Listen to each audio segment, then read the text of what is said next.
La Guardia Nacional, en tan solo 5 años, ya tiene el reconocimiento del pueblo de México. Nos corresponde, a partir del 1 de octubre, seguir fortaleciendo y consolidar a la Guardia Nacional como parte de la Secretaría de la Defensa Nacional, con la reforma constitucional que está en puerta en el Congreso de la Unión. Gracias al general Luis Crescencio Sandoval, gracias al almirante José Rafael Ojeda por lo que le han dado y lo que le dan a nuestra patria, por lo que le dan al pueblo de México y a la nación. ¿Es posible evitar la militarización y aún así tener más de 40 abatidos en medio de un mes de gobierno? Esa es la polémica con la que Claudia Sheinbaum inicia su administración.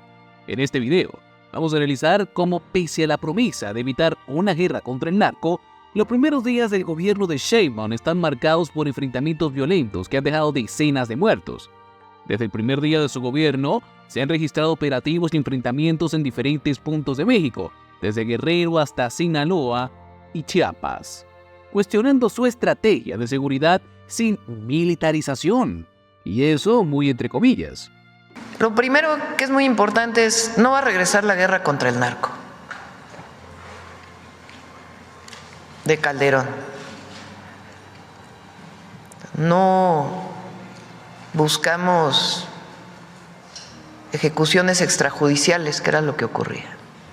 Aunque la presidenta Claudia Sheinbaum ha prometido no regresar a la guerra contra el narco ni llegar a matar a nadie por sus presuntos crímenes, parece que las balas no han recibido el memo. En los primeros días de su gobierno, las Fuerzas Armadas han estado bastante ocupadas, dejando un saldo de más de 40 personas muertas en enfrentamientos con el Ejército y la Guardia Nacional.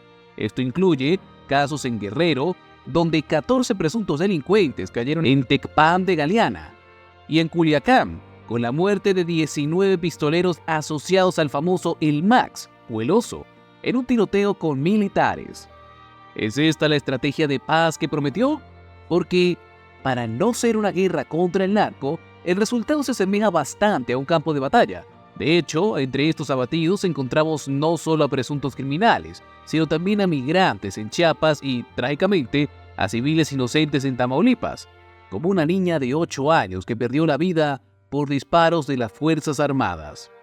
A estas alturas, más de uno se pregunta si la administración de Sheinbaum tiene realmente una estrategia, o si es solo una versión ligeramente modificada de las tácticas de confrontación militar que juró evitar. La realidad es que, mientras ella niega estar lanzando una ofensiva, los hechos en el terreno muestran una tendencia a resolver los problemas de seguridad con plomo. En particular, en estos casos que mencionas, hay investigaciones. Por ejemplo, en el caso de Chiapas ya hay detenidos por parte de las Fuerzas Armadas, que fue un caso que vivimos cuando entramos al gobierno.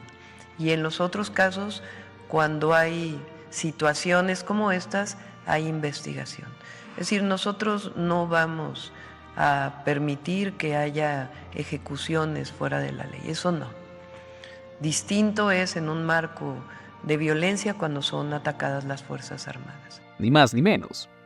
Dentro de los muchos eventos desafortunados que podrían tener cabida en esta estrategia de paz en guerra, pocos resultan tan alarmantes como el caso de los migrantes de Chiapas. Era un incidente que se siente casi como un desafortunado recordatorio de la confusión de las Fuerzas Armadas.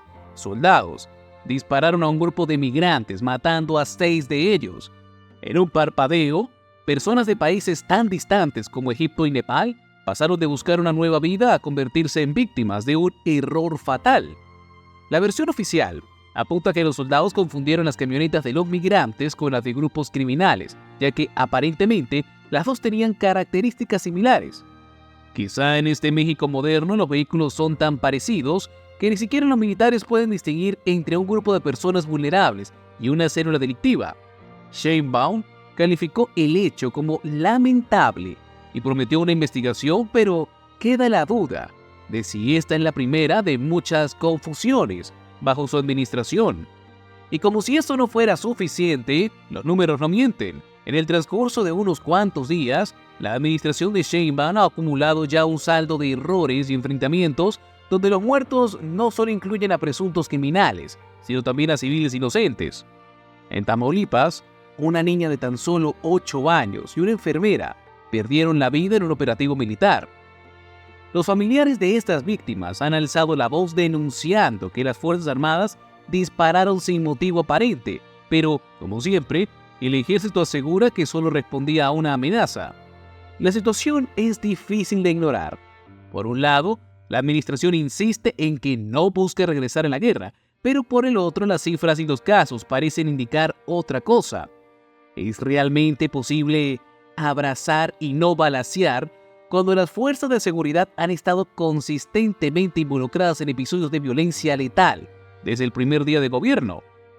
Parece que los desafíos que enfrenta Sheinbaum no solo se encuentran en combatir la delincuencia, sino en mantener su promesa de una paz que hasta ahora parece solo existir en sus discursos. En México, una niña murió baleada presuntamente por elementos del ejército que dispararon contra el auto en el que viajaba con su hermanito y otro familiar. Esto ocurrió en Nuevo Laredo, Tamaulipas.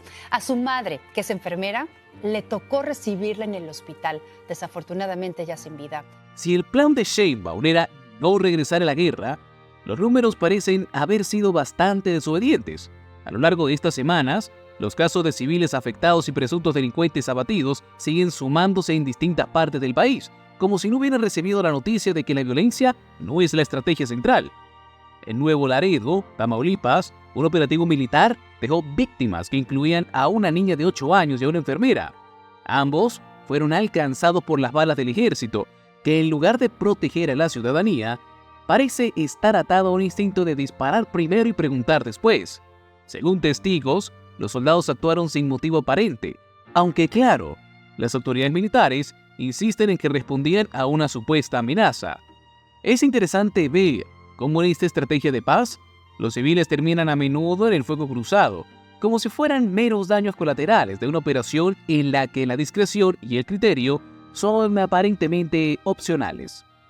El saldo hasta ahora es impactante. Más de 40 personas abatidas, en su mayoría presuntos criminales, pero también civiles inocentes. Para un gobierno que ha prometido no regresar a los tiempos de Calderón, esta entrada en escena parece estar marcada por un enfoque bastante familiar. Quizá la diferencia es solo la semántica.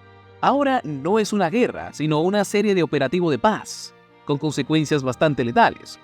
¿Será que esta estrategia de seguridad realmente responde a una visión de paz o es simplemente el mismo enfoque militar bajo un nombre más suave? Con el tiempo veremos si la administración logra equilibrar sus promesas con la cruda realidad en el campo de batalla. ¿A cuál de las 4 diferentes Sheinbaums deberías creerle?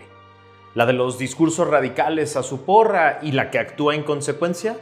¿O la que le habla bonito a otros públicos y la que le manda mensajes con su equipo a personas importantes?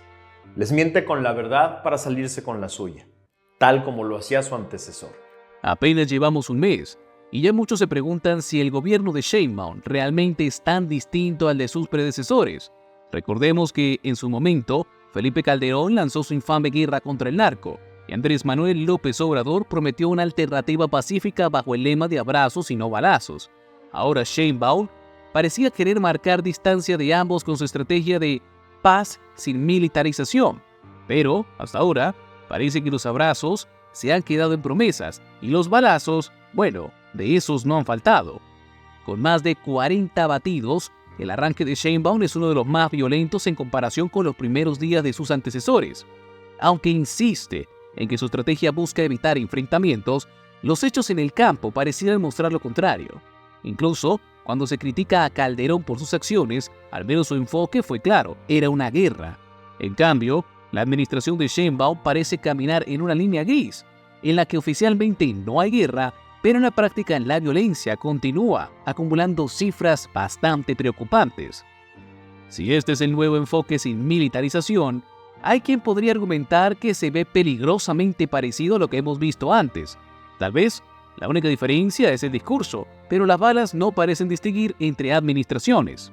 Con esta tendencia, será interesante ver cómo el gobierno de Sheinbaum busca mantener su promesa de paz, cuando lo que vemos hasta ahora tiene más en común con los conflictos de antaño que con una era de tranquilidad.